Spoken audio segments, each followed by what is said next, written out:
प्यारे देशवासियों,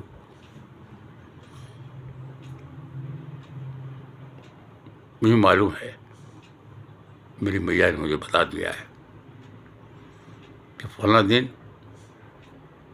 फला समय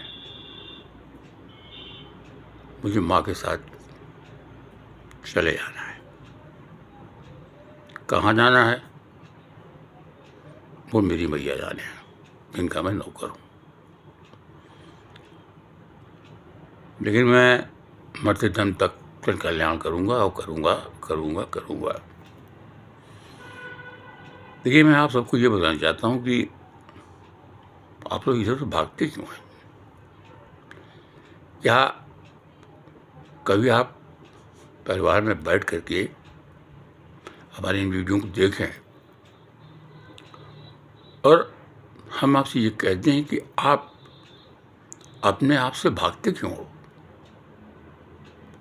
अपने को जीत नहीं सकते हो क्या? अपने आप को जीत नहीं सकते हो क्या? जीत सकते हो। भागो मत, जीतो। कोशिश करूँगा, जो भी मैंने पढ़ा लिखा है, इधर से जो कुछ भी ज्ञान प्राप्त किया है, कोई मैं ज्ञानी महात्मा तो हूँ नहीं। देखिए, जो आदमी केवल इंद्रिय सुखों और शारीरिक वासनाओं की तृप्ति के लिए जीवित है और जिसके जीवन का उद्देश्य खाओ पियो मौज उड़ाओ है, गंभीरता से बात को सुनिए, बात को सुन लीजिए ध्यान से, और ध्यान से वो लोग जरूर सुने वो जिनकी आयु 18 वर्ष से ऊपर है, लड़के जो देखते रहते हैं कहाँ कभी मौका मिल जाए किसी के घर घुसने का। क्योंकि उनके अंदर क्या है? उनके अंदर भरी वासना सबसे बड़ी शक्ति होती है। इसीलिए मैं बता रहा हूँ आपसे, मैंने बताया भी आपको कि जो आदमी केवल इंद्रिय सुखों के और शारीरिक वासनाओं की तृप्ति के लिए जीवित है और जिसके जीवन का उद्देश्य खाओ पियो मौज उड़ाओ है, निसंदेह वो आदमी परमात्मा की इस सुंदर पृथ्वी पर एक कलंक है वो इस पृथ्वी पर।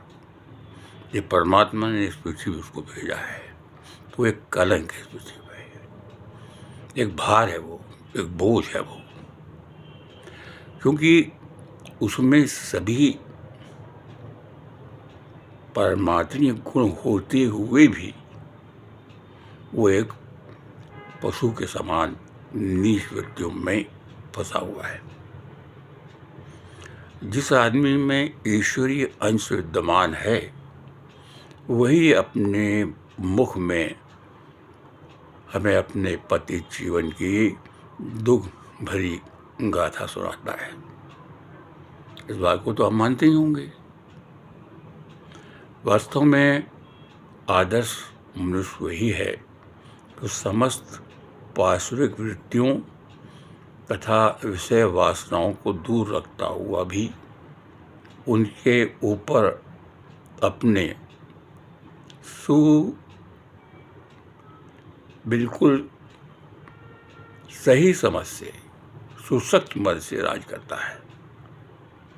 जो अपने शरीर का स्वामी है, जो अपनी समस्त विषय वासनाओं की लगाम को अपने दृढ़ तथा धैर्य युक्त हाथों में पकड़कर अपनी प्रत्येक इंद्रिय से कहता है कि तुम्हें मेरी सेवा करनी होगी, ना कि मालिकी, मैं तुम्हारा सदुपयोग करूंगा, दुरुपयोग नहीं। ऐसे ही मनुष्य अपनी समस्त पार्श्विक वृत्तियों तथा वासनाओं की शक्तियों को देवत्व में परिणित कर सकते हैं। विलासिता मृत्यु है और संयम जीवन है। सच्चा रसायन शास्त्री वही है जो विषय वासनाओं के लोहे को आध्यात्मिक तथा मानसिक शक्तियों के स्वर्ण में परिवर्तित कर देता है। उसे हर एक वस्तु तथा परिस्थिति में आनंद की झांकी होने लगती है। मैं आपसे बताऊं, मैंने अपनी आंखों से देखा है कि एक ऐसे व्यक्ति को जो वासना के चक्कर में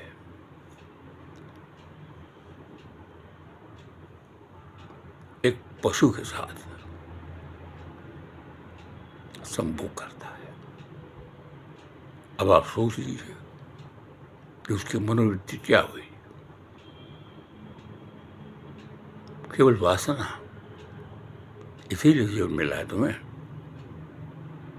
कि 24 घंटे तुम वासना में पड़े रहो, तब कभी तुम अपने को नहीं जीत पाओगे। भागते रहोगे भागते रहोगे।